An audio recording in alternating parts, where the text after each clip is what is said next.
So, speaking of women, let me see if I can't get a different, talk to a different woman right now, because this is what I'm about to talk about. I would certainly love to have a woman's perspective. So, let's see if we can't get this person on the phone. A cold call right here. Cold call. Here we go. Let's see what happens here. All right. I don't know. We don't. Hello.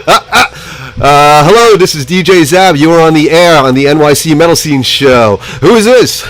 This is Rosemary, Mom, Romy, Big Sis, Grandma. Okay. I answer to all of them. And Romy, you are known as Romy in the chat room. Romy, how could I forget Romy? Thank you. I know, Mom, next Sunday is Mother's Day, and Deborah and I already have an excellent gift for you, and everyone in the chat room will see what it is in 2 weeks, and everyone's going to love it, including yourself, Mom. Oh, okay. Yeah, I can't wait. I'm all a tingle with anticipation. Okay. So, Mom, I was waiting for Deborah to get back. She's obviously still stuck at work in the emergency room. So, just real quick, Mom, we were speaking today. Can you believe Roe versus Wade looks like it's going to be overturned here in America? What the hell's going on? Well, I'll be honest with you, Matthew. I'm not surprised because I saw it coming down the pike. Right. And our country's going backwards rather than forward. Backwards instead of forwards. I mean, we're making some good strides with the legalization of marijuana. Finally, it needs to be legalized federally. So this way, everyone. One of the things why that should be, Mom, is because of the edibles. Because sometimes people make these for instance, when I go buy a bottle of alcohol, I know how much alcohol is in that bottle. But right. So anyways, but as I digress, so we're making some progress. But yeah, with basic human rights, it seems like we're going backwards, especially with women. Yep. It's almost as if we have no say. And it's funny you should say that because when we were in Morocco a couple of weeks, right. As much as there are many women in business, you can sense that women are looked down upon. And you could feel it. And I mean, the guides we were with, they were very respectful. But if you were just walking on the street, right, you felt you weren't considered an equal. And that's exactly what's going on here, Mom. I don't understand why these older men, older than I am, are making decisions for women. Like, Mom, the issue isn't for me, is abortion right or should you do it or not? You know what? It's not up to me. And that's not up to a guy, to a man. It's up to one person, the woman, and her own body. Yep. You know? I felt that way since I was in high school many years ago. Right. Only 30 years ago. Never understand. I hear you. I exactly. I mean, look, Mom. Yes, are men physically able to lift more weight, stronger and faster in sports? So yes, of course. That's why there's a men's league for women's WNBA and a regular men's league for NBA. Yeah, of course. But I mean, it doesn't mean I'd like to see any guy try to give birth for 12 hours or 20 hours straight. It would never last. You would die. I mean, wasn't I breech or something? Didn't I come out sideways or something? Oh, yes. Oh, yes. Shall we really get on to that? Well, I mean, Matthew was born feet first. And Matthew was 8 pounds. Well, so I was late. I wish Deborah was here. She'd be getting a kick out of it. Zora's getting a kick out of it, and other women listening. But well, I was getting a kick out of it. Let me tell you, at that moment, and I didn't need that type of kick. But then you came out and with the jet black hair, and I said, well, thank God he's here. And the world stopped as we knew. You were late for the party. I was late. But, exactly. Right. We digress. Right. You come by it naturally. But my point is, Jesus Christmas, I could never endure that type of strength and pain of giving, of childbirth and labor for that. I mean, for crying out, how dare any man try to regulate what a woman should be doing with her body? Yeah. I believe me, man. Let me just go back to giving birth, because I don't want to scare any women out there. I was a lot of work, is what my mother said. Yes. I came out sideways. Not sideways. Feet first. Feet first. Okay, right. But I don't want to scare any women. Right. The beauty of the whole thing is you forget it all. Okay. Because if we didn't forget, there would be people with no children or just one child. So I don't want to get anybody nervous, any women out there, or men. Or men. Okay, I got you. Right. Because real men are there sharing it with their wives while it's happening. That's exactly. But getting back to the whole thing about the abortion issue, I went to a Catholic school, right. and many of the girls they agreed with those who said women should not have abortion, but that was such a long time ago. It was a while ago, and then we struggled, and we came along, and finally it happened. And now for it to be your right be taken away, like what's next? I mean, like suffrage, women's like vote. to vote. There are take away our voting rights. There are still. I think there might be a handful of women still alive, maybe that were at least born during. They would have to be close to 100 years old. But yes, I mean, like at least for instance, my great aunt Rita, God bless her soul, she was born when women couldn't vote. That's right. That's only one person away. I mean, and people don't think, it'll never happen, and blah blah blah. And here it is. Women in America are looking like second-class citizens. And it was creeping up because people were voted into the legislature or even in their hometown, right? And then the county, and then the state. These people just creeped in, and now they have the ability to overturn everything. Just take away women's rights. And then the Supreme Court, the right people, if you were bent that way, right. Are now on the court. I just don't. And I don't understand why older men especially, are obsessed with controlling women. I don't get it. It's none of my business what anyone. It's none of my business what anyone does with their body. Mom, I remember during the second wave of the COVID, I posted something on Facebook and I took it down because I realized I was wrong, because I saw Deborah struggling in the hospital in the emergency room, but you know what? If you don't want to, it's your decision to get a vaccine or not, and you shouldn't be forced or anything like that. So I admit I was wrong saying everyone should get it, but I was big enough, man enough. I don't want to say man enough. I was a big enough person to say, I was wrong. I screwed up. Some people have medical conditions. Some people might have a religious reason. But my point is, I just in that little short time span, I realized I was wrong. So I don't understand why mostly men want to just tell women what to do with their bodies. But it's not just men, Matthew. There are a lot of women. I have associates, I won't even call them friends, but I have acquaintances who feel strongly about it. And when you even touch on the fact that if a woman is raped, and I don't mean raped out in the street. Like date raped.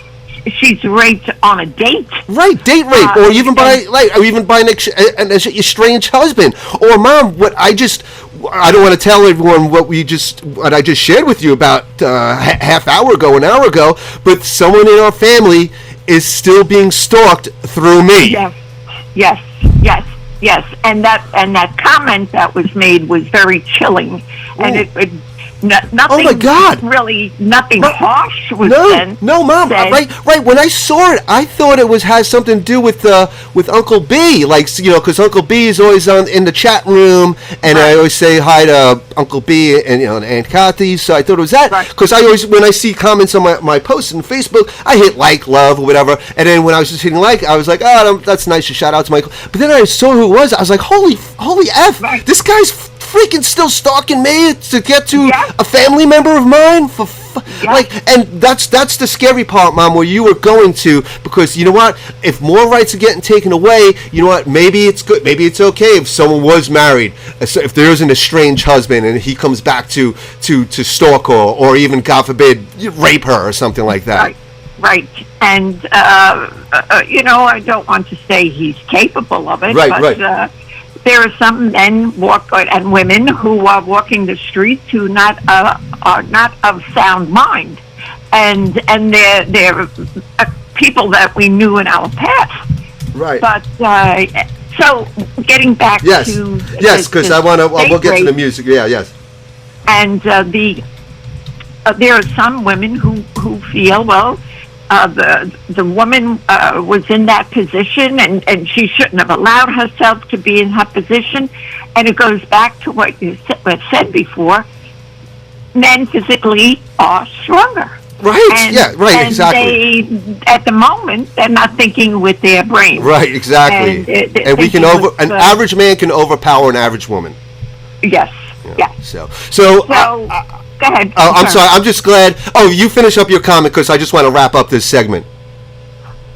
That was basically it. That's the only thing I wanted to say. That there are some women that I know. They're intelligent on all other counts, but they feel very strongly about birth. And a woman should give birth, and I do find women who do feel that way. Yes.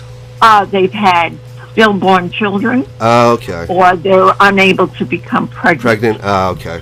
So they're not, in my point, my point of view, they're not thinking the right frame of mind. They're not. They're thinking as an injured person. Yeah. And like I said, Mom, like it's if you if you think abortion's right or wrong, that's not our issue. You know what I'm saying? That's not for me to decide. It's the only the only decision should be is the woman who that's controlling her body. And I'll let you go. Yeah. It is not a willy-nilly decision. No, it's not. Right. It's not. Right, Mom, we were talking about that earlier today. It's not like women are out there, I'm just going to get pregnant and woohoo, let me run down to, let me pick up a six-pack of beer and on the way I'll get an abortion, like it's... Right. And I'll pick up a pair of shoes afterwards. Right, pair of shoes or something. Right. But so. It's not. And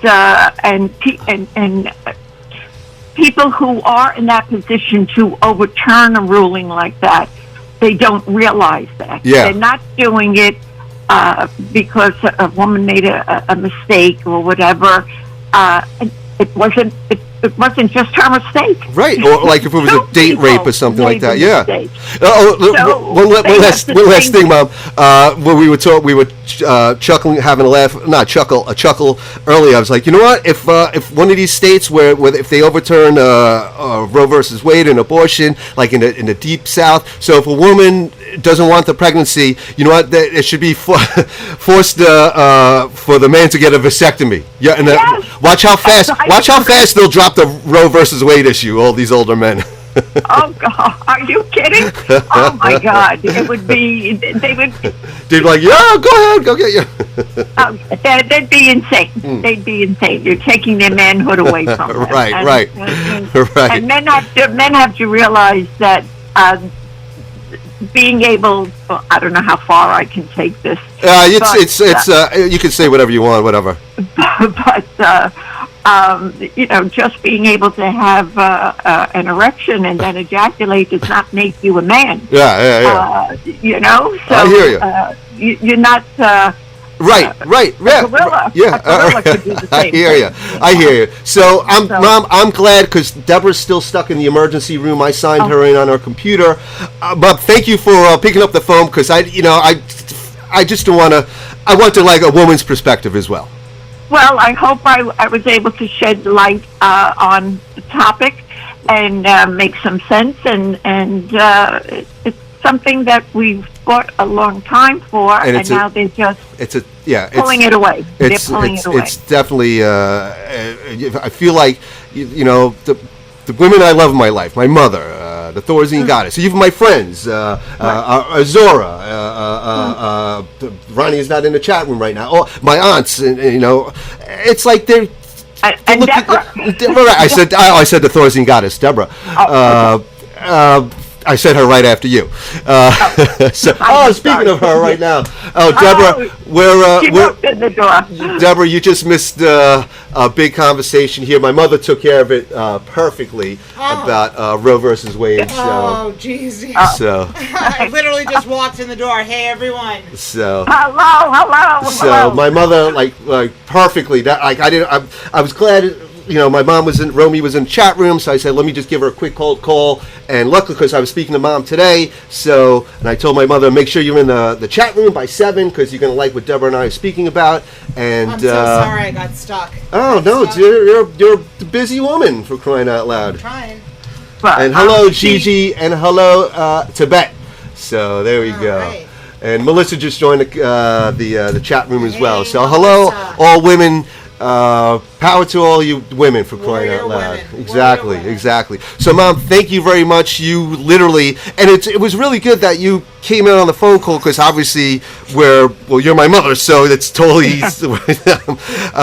Let's say you gave birth really early, but we're a couple generations apart. So. Nothing. I hope I was able to help you, and being a mother being a parent it's a major responsibility that you make in life, and it should be an intelligent decision. It should be an intelligent decision to make. And God forbid if something happens to you, like I said, be a date rape, or maybe you just something accidentally happens with the guy you loved, and and you're in your early 20s, and you're like, you know what, we're just not ready to have a child yet. It's because a woman, all of a sudden, like a woman's late by a couple of weeks, because by then you don't know if you're getting your period or not. So I mean, you might be, crying out loud. So, exactly. Well, thank you for bringing it up also, and hope we shed some light on this, and maybe some people who are all in favor of it will think about, maybe we put some insight, gave them some insight into reconsidering. Indeed. Whether or not a woman should have an abortion. Right. It's the woman's right. Right, like I said, it's not the government. Right, and not the government. That's what I don't understand. Why the government? Why is the government getting involved in a woman's body? I hear you. We're legalizing marijuana, and all of a sudden we're taking away women's rights. I don't get it at all. I just don't get it. Have a good show. Thank you, Mom. I appreciate that. And you don't sound as congested as you did today. Well, I did a couple of shots of. I'm drinking the new the NYC Metal Scene pint glass. But Mom, let me go. Let me get to the music. And thank you so much, Mom.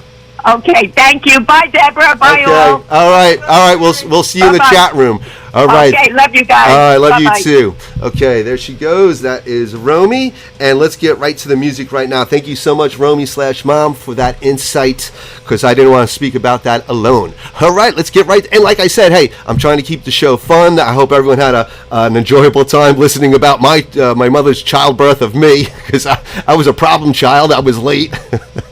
For some of you people that just joined, I came out sideways, apparently. No, obviously, my mother said I was breech. I came out feet first. I was a horrible childbirth. So, but here we are. Now I'm DJ Szab of the NYC Metal Scene Show, and you are listening to the best radio station around the world for hard rock and metal, Metal Messiah Radio. And now we're going to get to some brand new music from Decapitated, compliments of DJ Vampire. And we'll be back after these two songs, and then we're going to have another brand new song from Demonical. And right after that, we're going to have Azora live on the air with us. All right, keep it locked. I am DJ Szab. This is the NYC Metal Scene Show, and you are listening to the best radio station around the world for hard rock and metal, Metal Messiah Radio. What's good? Keep it locked.